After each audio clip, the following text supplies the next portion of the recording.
right, welcome to another episode of the Cherrypicker Podcast. I'm your host, CJ Tefano. We have another exciting episode for you all today. This time we're sitting down with Evan Palmer, Head of Talent at Lazer Technologies. They are an AI native product and consulting studio out of Toronto, building across frontier technologies for everyone from early stage startups like us and to global enterprises. So welcome, Evan. Thanks for joining us.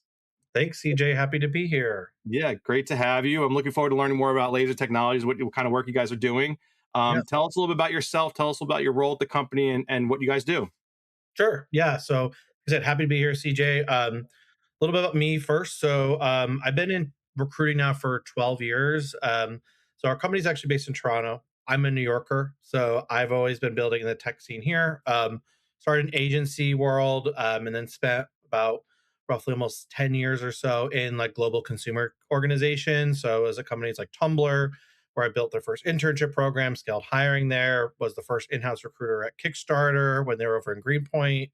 And then I spent 3 years at Twitter, where I basically was working across building out their programmatic ad business to building out a lot of those new features that we may have loved at a certain points, like Twitter Spaces and tip jars, super follows, all that kind of stuff. And then following Twitter, I spent the last couple of years in the crypto world, which is very different, back into startup space. And so I've been at a Series A startup, and now I find myself at Lazer.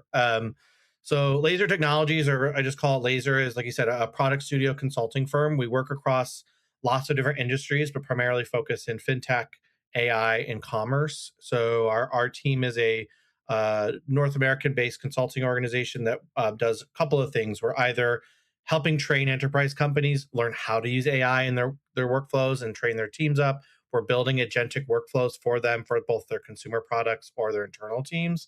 Or we're doing like staff augmentations with teams and helping it accelerate startups like get to market. I mean, I think we all know right now in the industry, time is money, especially with the pace of AI. And so when companies have a hard time hiring or know what to hire, they call companies like us, Lazer, to come in and be sort of that hired gun to push their products out to market. So been here for a year now. Companies grew about 120% in the last year. Wow. Yeah, things are great. Awesome. Yeah, I see you guys have done a lot of big client work with Google, Coinbase, Shopify, Allo Yoga, Yeah. Uniswap, Class Dojo, and JanSport. So that's amazing. So Evan, you lead the full talent function. You manage obviously your entire team. Obviously, you're very hands-on across like crypto, fintech, AI hiring, and running strategy. Obviously, you're still in the trenches, so just like me. We're both Yeah. former agency guys.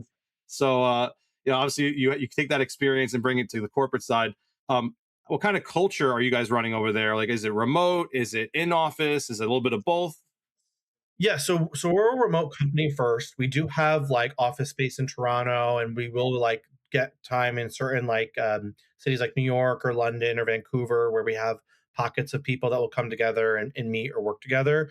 But we are a distributed organization. I think that what's been helpful is because Laser's always been remote, the culture has been always about how do you connect people in this way with a distributed workforce. So we're really, as a culture, very like builder first, which, I don't think is that, recreating the wheel here, but really what it is, people come to Lazer, people that want to ship, iterate, push boundaries, leverage nascent technologies to change what they're doing. And Mhm. so that's the culture we build, right? We have bench time for our engineers to experiment with new technologies. We run virtual hackathons where we pay people like stablecoin prizes, right?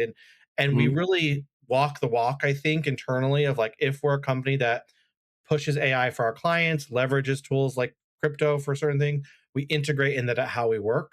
And so I think that that's really what attracts a lot of talent to work with us too, right? You get enterprise, world class, S tier client project work, but you also get Mhm. to be around other people that want to ship new stuff, right? And push boundaries. Awesome. And you guys are a Shopify Platinum partner too, correct?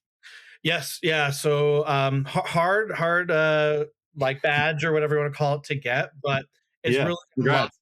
Yeah, yeah. I mean, it's not mine. It's all doing on the commerce business and the co-founders and the Yeah. engineers on the team. But I think what's really helped for that is it unlocked our ability to work with some of the world's biggest brands. Right? If you look through our website, we've been able to build out not only just like new storefronts for like these global brands, but part of what makes Lazer really excellent is Shopify will look to us sometimes like, what can Lazer incubator or challenge around what Shopify can do, right? And so Yeah. as I'm sure people saw it like Shop Talk, which is a Shopify conference last week. They rolled out being able to buy products in ChatGPT now, right? And leverage Shopify in stream and stuff. Like that's really cool. And so like what we're really experimenting now is like what does agentic commerce look like internally, Mm. right? And really experimenting with that. Live shopping, I heard, is like the big thing now. Oh, If people are selling totally. products on live streams, and I mean, I know like the QVC model, I guess, is now moving over to social media, which is like Yeah, the everybody has Whatnot, their own. Yeah. TikTok, right? Wow. WAP, I think does some of that too. Maybe I'm not sure, but like, Mhm.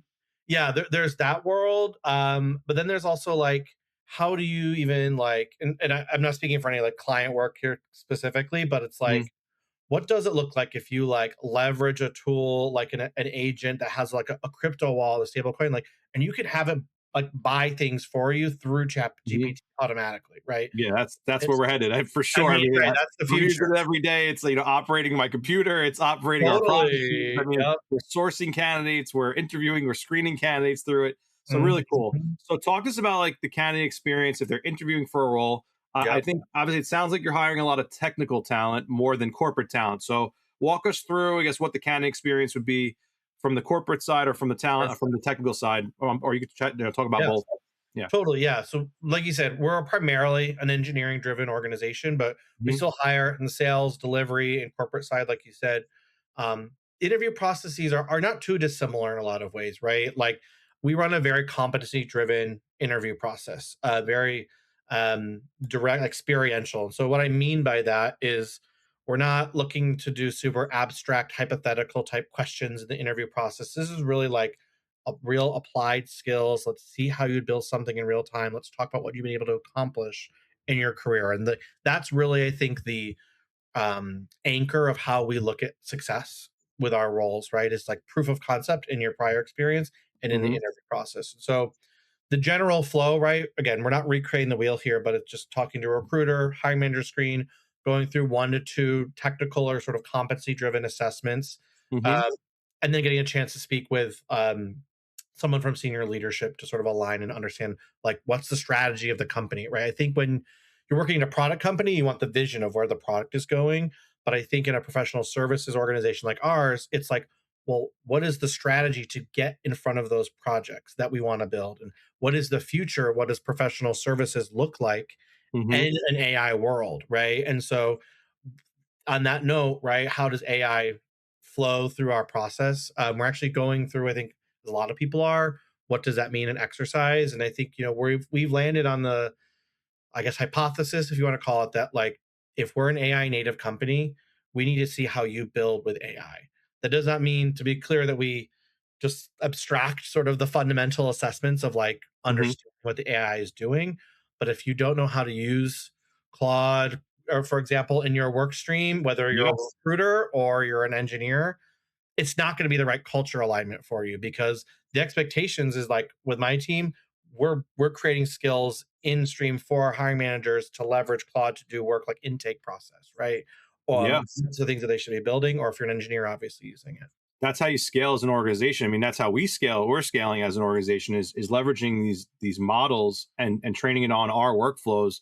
And if you're not in, you don't think it's gonna, be a big deal down the road. I mean, you're lost. I think at this time, if you're not adopting it, you're gonna be stuck behind for a long time. But I Yep. guess let's talk about the how you ensure a positive candidate experience during the hiring process. So you have all these. Mm, It sounds like a standard interview yep. process, especially on the technical side. You have to have some code assessment. Yep. Obviously, I know some people are put through the ringer sometimes at some employers where they have to do multiple and then they have to do a board presentation. But I Yes. guess how do you keep the momentum going? How do you ensure a positive experience during that interview process? Yeah, I think that sometimes right now you may see in the industry like speed is like and velocity is like the number one, like almost like horse blinders vision for like building right now and scaling companies. And um that's great. But my biggest like I guess soapbox I sit on is like candidate experience trumps almost anything in an Hmm. interview process. If people feel supported, cared for, and taken care of in a process, that already is building a bond with them that is aligning them with you and your process in your company, right? It's a I first always impression. Like, I think it's so oh, important, like, mhm, that's your first impression of you. They never met you before, and I yes, think people really underestimate the value of a strong candidate experience that's positive, because yes. otherwise they're just gonna get turned off and they're gonna wanna go somewhere else, right? Well, right. The sort of thing I always share with candidates or even like my team is I say is like how you're treated in an interview process is a leading indicator of how you will be treated as an employee at that company, right? Mhm. And so take Amen. stock of what that means. And so for us, I'm a very big proponent of I schedule prep calls with every candidate whenever they want them. I give them my Calendly, I advise they talk to me. Again, knowing what success looks like, giving them content. Again, these are things that a lot of recruiters do, but I think in an era of speed and velocity, these corners get cut because people are like, well, I need to hire so many people, right? Which I understand, right? It's a time commitment, and it Mhm. is something that will like tax the recruiter or something potentially because they're doing well. I've got like all these extra calls, but that's what you need to do in a competitive market. That's our job as a talent.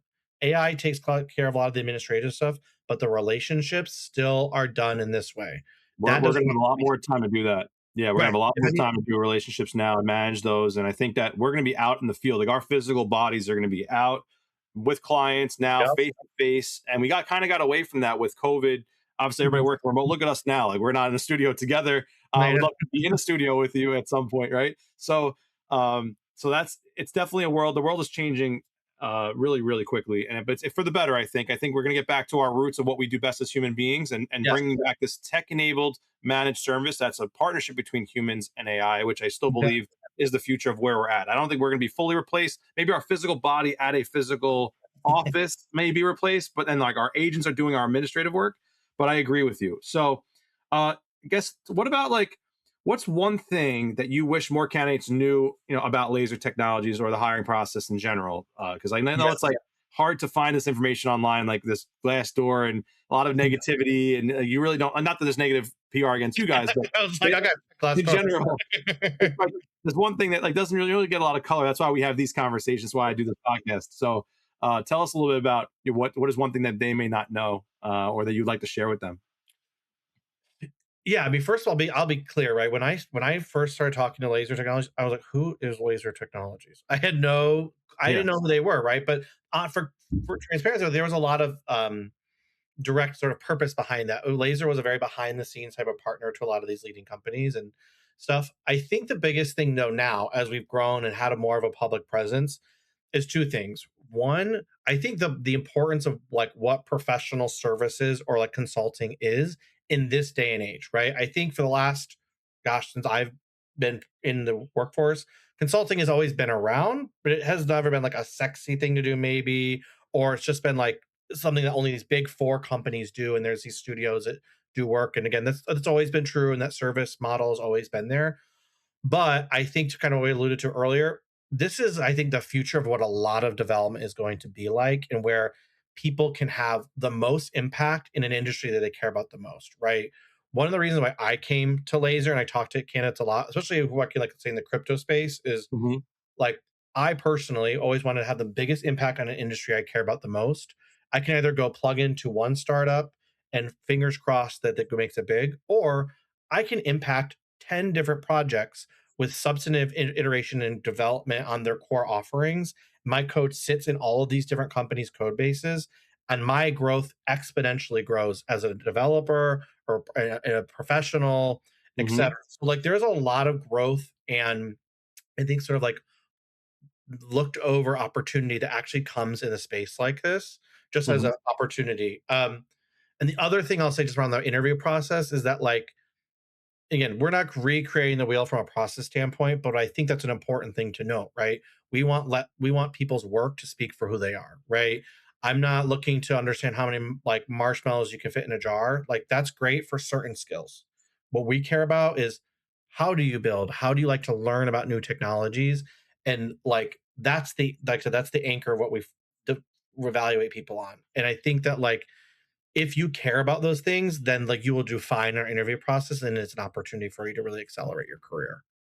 Awesome. Well, it's been a pleasure learning everything about Laser Technologies, your interview process, your culture, and all the great things you guys are doing as a company. So congrats on so far on the growth. And thank Thank you for joining us today. Really appreciate the opportunity. If you want to learn more about Lazer Technology, you could head over to their website. Obviously, they're going to be on Cherrypicker hiring great talent. And you can check them out on YouTube, on our YouTube channel at Cherrypicker. And then also on LinkedIn. This will be posted, and obviously you'll be able to watch it. If you have any questions, feel free to reach out to Evan, and I'm sure Yep. he's looking forward to hearing from you. But thanks again for Beautiful. joining us for another episode on the Cherrypicker Podcast. Thanks, Thanks, CJ. guys. Bye.